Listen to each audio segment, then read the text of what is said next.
The first recorded interest in having a museum in Bexhill was in 1912, when Reverend Thompson and Kate Marsden came together sort of socially with one or two other residents of Bexhill at the time, and they both had their own collections of shells and fossils and things like that, and they thought it would be a good idea if Bexhill had a museum. And the building that was available was the Park Shelter, as it was then called, which is now the Henry Sargent Gallery. And that was a sort of a changing room, come general facility for people using the park. So they asked the mayor, Mayor Daniel Mayer, very funny enough, if it was possible. So he put it to the council, and the council agreed. They were given, everybody agreed, yes, the park shelter's available, the council's behind it, get £50 together, which I've worked out is £4,100 in today's money. And you can have the park shelter, you can have a museum. And that went through, and it officially opened on the 22nd of May, 1914. Because my degree was in history and landscape archaeology, I thought about being a field archaeologist before I worked out it involved being very cold and wet and having permanent backache, and then was not quite sure what to do with a history degree.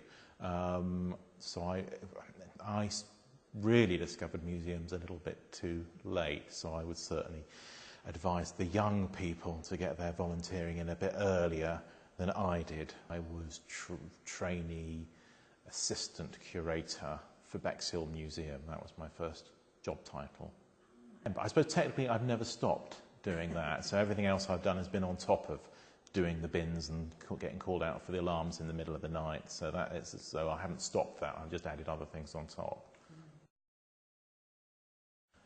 Every day we've got, there'd be sort of 6 or 8 different volunteers coming in, doing different things, and we have to have, 2 shifts a day. We're now open 7 days a week. Because we are a largely volunteer-run organisation, it's a very close relationship. It is actually townspeople who give their time to keep the organisation running, whether it's members or volunteers, so all the people like yourselves, or like the people at the front desk. We rely on all these people giving up their time to come along and keep the place going, and they do it because they love it. They probably don't sort of sit down every day and think, well, why do I like this? People are interested in the history of their community. It encourages and reinforces community. It gives a sense of place. There's a sense of belonging and being a Bexhillian. But we've got all these wonderful things with a relationship to the town. They're stored here. People give their time to come and look after them, put them on show. So Bexhill people can come and see all these wonderful things that sort of define, if not what they are, but what it is to be Bexhillian. And then all the people who are curious about Bexhill and want to find out what that's about, they come along and they have a look at it as well. We are a totally independent museum, which I've spent a lot of my time getting across to people in Bexhill that we aren't part of Rother District Council. We're not a municipal museum or a publicly owned museum, which a lot of museums are. The one problem we have as regards finance is that the average independent museum throughout the country depends about 17% on admission fees and about nearly 40% on local government funding, or funding of one sort or another, public funding, whereas we have to rely over 40% on admission fees and about 16% on funding from Rother District Council. So if we don't get people through the door, we don't exist. And I always had to make this point that if we shut, there's no halfway house, because if we shut, that's it, that's the end. There's no way of cutting back. You can't come back, cutting back on volunteers to save money. and you can't really cut back on staff because you only have two. And there's no way. It's either run as we are or we don't exist.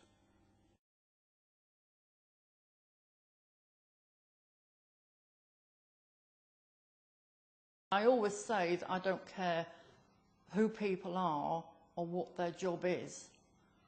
Every job is as important as the next one, because whatever people do is important to the museum. So it doesn't matter whether you're on the front desk, in the gallery, you're a director, or whatever else you might do. Everybody is as important as the next person, because without one, the museum wouldn't be open. We came away leaving very nice comments, I remember, in the comments book, with some donations. And then a few days later I received a telephone call saying thank you for the nice comments and the donations, and also asking if I'd like to become a volunteer. When I moved to Bexhill, I needed something to do. I thought, I can't sit at home all day and do nothing.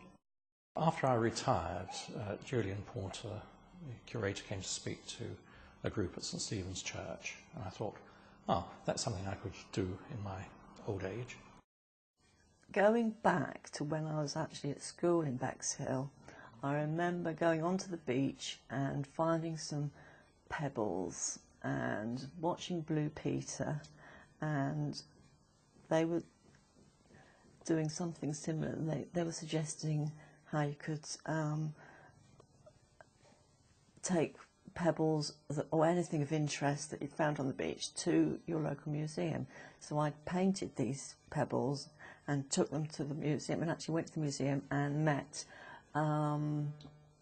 Sargent, who was the curator at the time then, and he showed me round and all the rest of it. So I always had an interest in Bexhill Museum, but I never thought that many years later I'd actually be going and volunteering to help there. I was at 73A, and they were talking about different types of voluntary work, and we went on the internet, and one of the things we came across was Bexhill Museum for Volunteers online, and he asked me, he said, what do you think about Bexhill Museum? And I said, yes, I could like to give it a try to learn more knowledge of the area. Well, having moved to Bexhill, I didn't know anybody in the area, and I thought, well, I've got to do something. So, you know, you buy the local paper, and there was an article in there about the Costume Museum in Manor Gardens, and they were looking for somebody that would do some of the administration work. And I thought, well, you know, I have time on my hands. So I went up there, met Pauline Bullock, and obviously we both liked what we saw, and I started as a volunteer in 2004. I think it was early in 2005. That was, I saw a piece in the Bexhill Observer looking for volunteers. So it was really 2005 before the museum meant really anything in my life, yeah. I came to Bexhill just to do, you know, a few hours a week, and learn about the museum. Because when I was at school, I never liked history. I hated history. Couldn't see the point of it at all. I couldn't see why anybody would want to know what happened hundreds of years ago. Is that still your view now? No, not now. Not now. Totally changed now. I first ended up going to the museum just because I was sort of interested in that type of educational work, and I just thought I'd pop into the museum just to see if they wanted any help with anything, and that was the first stage of my long association with Bexhill Museum, because that was in 1990, and so I've been helping out at the museum off and on since then.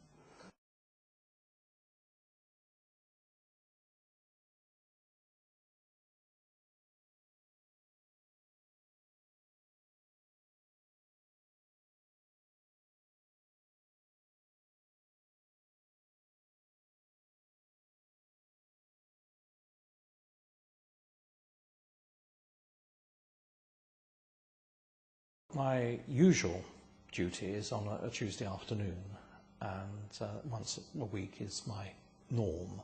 But we have a team that is usually on duty on Tuesday, so you get to know the people you're working with. And fortunately we have somebody who is very good on the till, so she tends to mind the shop while the others of us patrol the galleries and try to help people if they have any questions.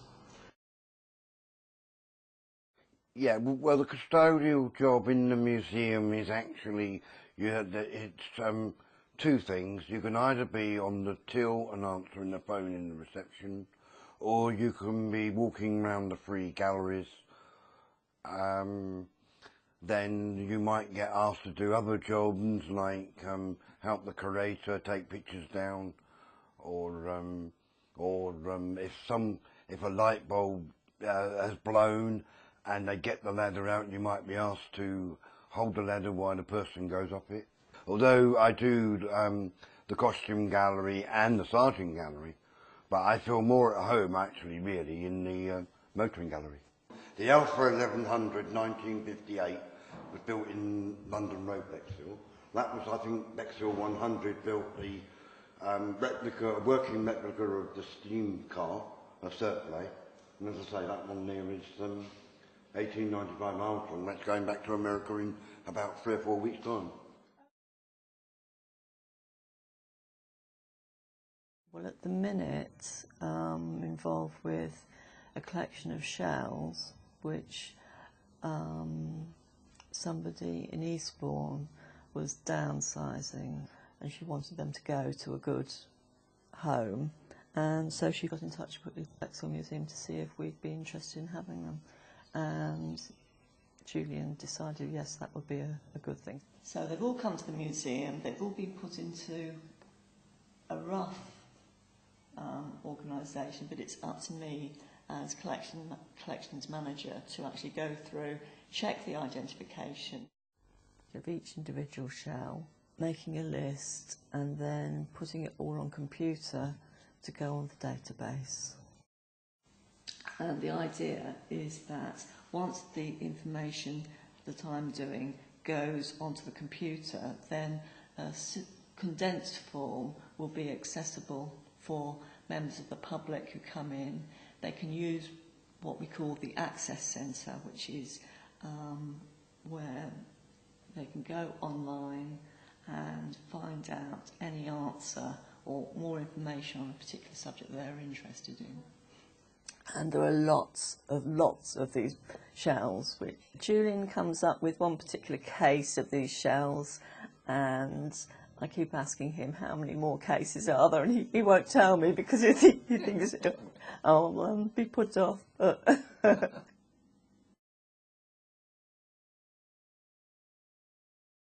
I'm a director of the museum now. I've been a director since 2006. I'd only been here a year, and I became a director.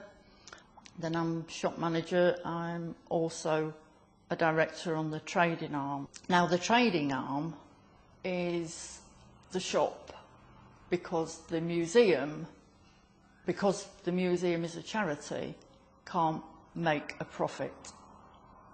So we have the shop, which is, although it's still involved with the museum, it's a separate entity to the museum. It's its own limited company, and that's why you have to have directors, because it's a limited company, and we can make a profit if we're lucky. We can make a profit, and that profit then goes into the museum. The jams and the marmalades at the moment are going very well. And the biscuits aren't going too bad either, because we've got a range of biscuits now. I've also been doing the volunteer coordinator's job, interviewing people and trying to get new volunteers in, which we always need volunteers. We've never got enough volunteers. A lot of them just walk in off the street because they knew people moved to the area, and they come in and they want something to do, like I did when I started. You're new to the area, you want something to do. But recently we've had a few in from students at college just want to do something during the school holidays. In some areas, I think we've got, I won't say too many because that's not right, but we've got more in some areas. But like the front of house and the gallery attendance, that's where we really fall down. And that, to me, is, although everybody's job is important, without the front desk and the gallery attendance, we wouldn't have a museum, we wouldn't be able to open.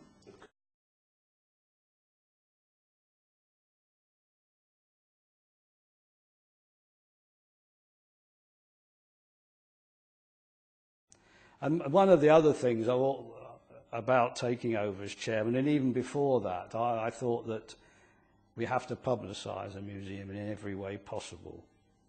And this is why the cars especially have helped with that. Going right back to the Elva, we managed to get that on television as well.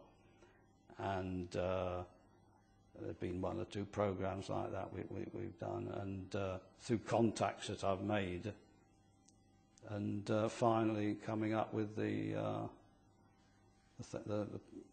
what's it, celebrity road trip, which we filmed about 4 weeks ago.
It was a 10-year lead up, and I suppose we started building in 2007 for opening in 2009.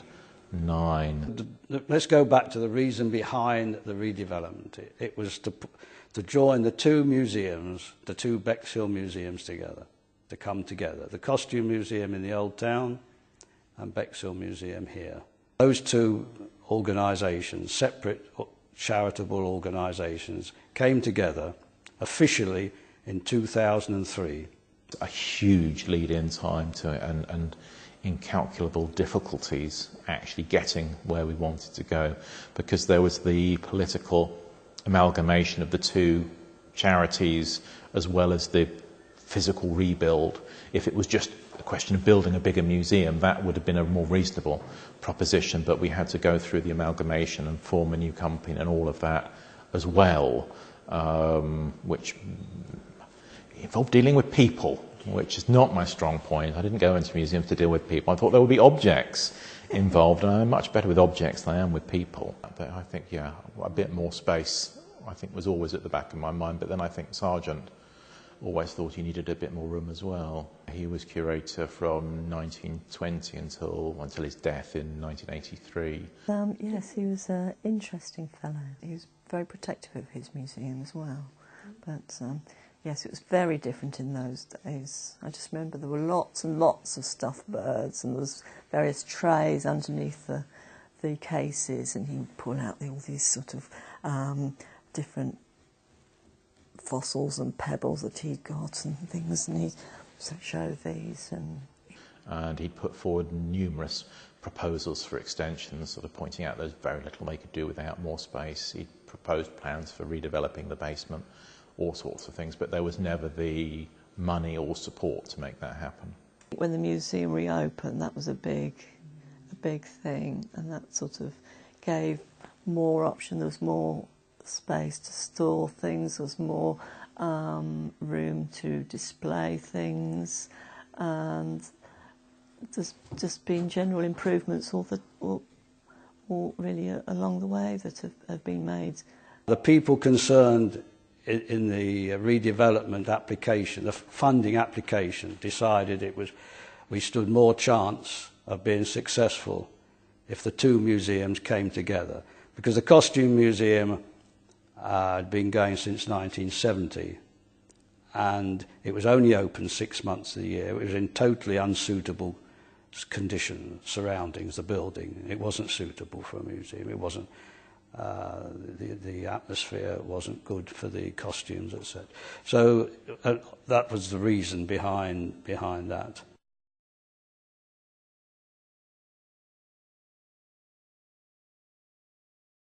It was all started, there was a Thalia School of Drama in Bexhill. It was run by Mrs. Christine Porch and a Miss Isabel Overton, and it was, they ran this school of drama. Well, because the drama school was quite well known, all the local people used to bring costumes in for the students to wear. Well, the costumes became such that Mrs. Porch and Isabel thought that they would put on a little display, which they did. Well, this little exhibition was such a success that the council asked them to keep it. Not only did they ask them to keep it, but they also gave them some premises. Then they finally moved into Manor Barn because it became so popular. That was in 1972. In 1990, the museum became a registered charity. It was amazing. It was a museum that I think was very unique, very old-fashioned, but it was lovely, really nice. It's a beautiful museum. It was quite unique. There's nothing quite like it. Creaking floorboards, oak beams, lots of surprises around every corner, lots of lovely, lovely costumes. As far as I know, it was the old stable building when there was a manor house.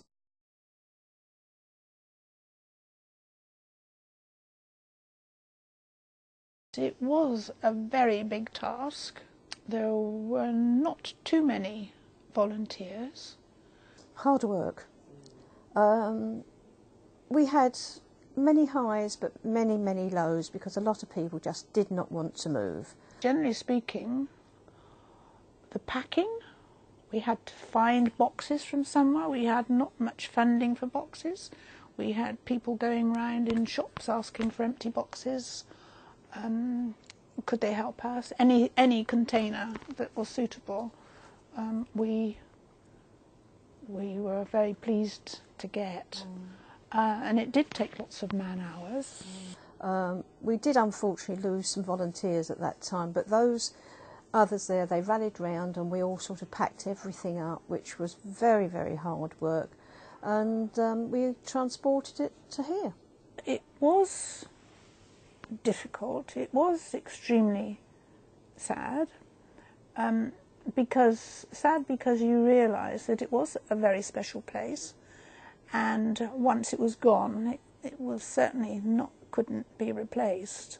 So therefore, photographs and memories about the place are extremely important, because lots of people had put lots of loving care into the place and kept it going for so long. So I was sad because of that, but at the same time, because the collection was so important, and because it had to be cared for and it was becoming bigger, there was more donations coming in. So the reason for moving was so that the costume could be, and the social history, I might add.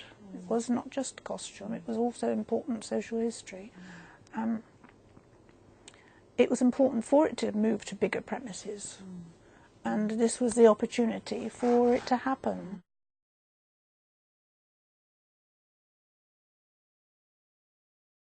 Mainly we sort of tidy up, of course.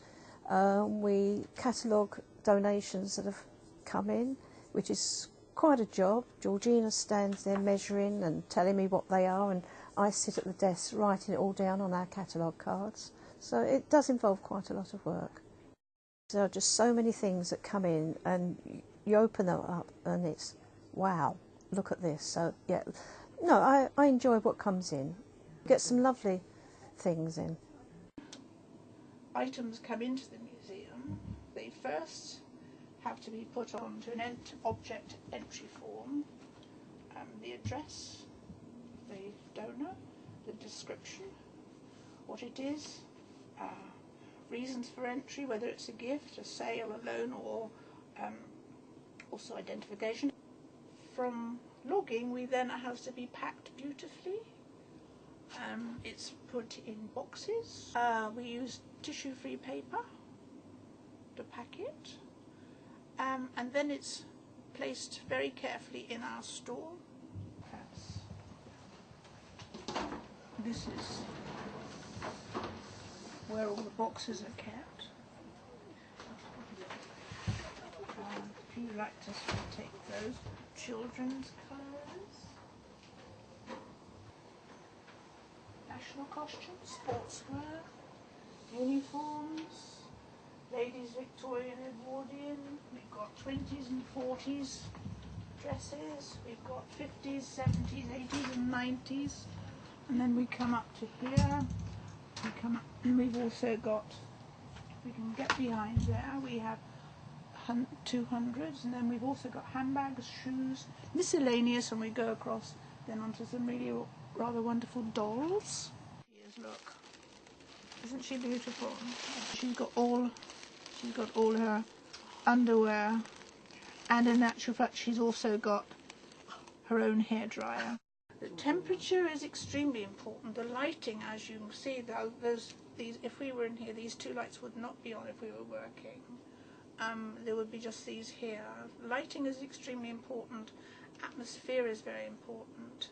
Should be laboratory, really, conditions in here, and not too much movement going through these two doors. We've got miscellaneous goods here, which are this is what we have. Look, we've got a lovely wedding headdress. In actual fact, we've got the photograph of the lady wearing it, and we've also got her wedding dress tucked away. It really is very beautiful.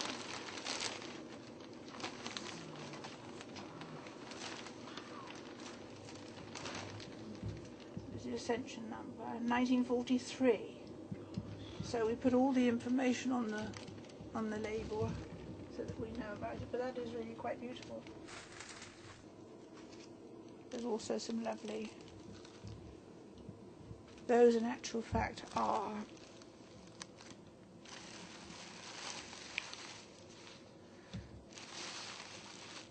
cards to the bride, look. Isn't that wonderful? Wishing you every happiness, best wishes. And there's a letter there. I do touch them as little as possible. Here we are, look. Best wishes for every happiness from the nursing staff of Hatfield Emergency Hospital. So not only do they bring the photographs and history of their family, but they also bring related items that we can care for, not for them, for their families, future generations. They can come in, can't they, and look at them.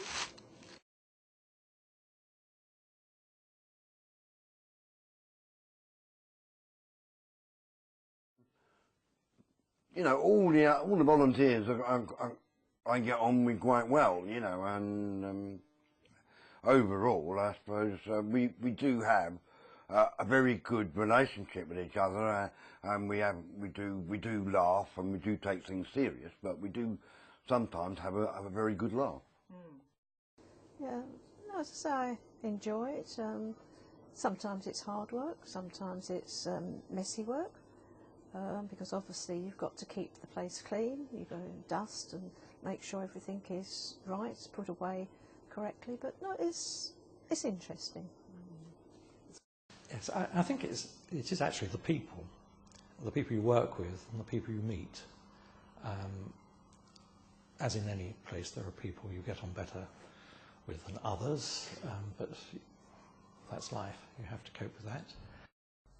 So much to know about so many different things, and also the people that you get at the museum, the volunteers. There's so many different people who are interested in so many different topics and aspects of museum life, and it's fascinating. I just find it so interesting that you can find something new about something just every day. I mean, that's what fascinates me just generally, and especially at the museum. It's just so interesting. I've learnt such a lot since I joined the museum, and lots of different things as well, about, you know, the history, the local history, and it's just amazing the things that you learn about the area that you live in that you didn't even dream would have ever have happened or ever existed. I really thoroughly enjoyed my the almost 2 years that I've been there, and it's a nice museum. It's got quite a lot of artefacts in it, and well, basically, I think as a volunteer, I mean, you learn every day because something new comes in or another exhibition comes in, and then so you're relearning about that one so that you can tell the public. I think we've got to keep going, and I think because everything changes, everywhere you go things change, but I think with what's going on in the museum, with the different galleries, and like the costume side of things and the motor side as well now, I think that opens up to a lot of the students to come in and learn about like the fashion that was and is now, because you see things in, you know, the costume gallery, and you think, God, I can remember that. And it's in the museum. Frightening, really. As you know, next year is a centenary, and assuming that I'm still involved in it, I think the main theme, of course we've got to look back, we need to celebrate that, but the main theme is looking for the next 100 years. That's my idea. Getting more and more young people involved. I think it's important any town has somewhere where, for two reasons. One, where you know, the local heritage is stored, the archives. And the other thing, I think, that just to tell the story of the town. I mean, Bexhill has not a long story. Bexhill on Sea, of course, only goes back to about 1880. But it still has an interesting story. And we should be proud of a lot of things, really, that we should recognise. You know, the first British motor racing in 1902. First mixed bathing, apparently. I would like to think that, you know, young people exposed to the things that we do here are sort of less likely to sort of wreck the town if they're seeing these things, and it makes them, you know, it's not just generic things littered around the landscape. These are parts of their town, and they might get interested in their history and care about them because they're going to have to look after these things and run my museum for me in the future. One of the main roles of museums is to provide somewhere for collections of all different types, on all different subjects, to actually take care of them. And it's very important because this is what you know, we leave for future generations, and it's yes, if everybody just lived for the here and now and that's it, then life wouldn't be as rich as it is.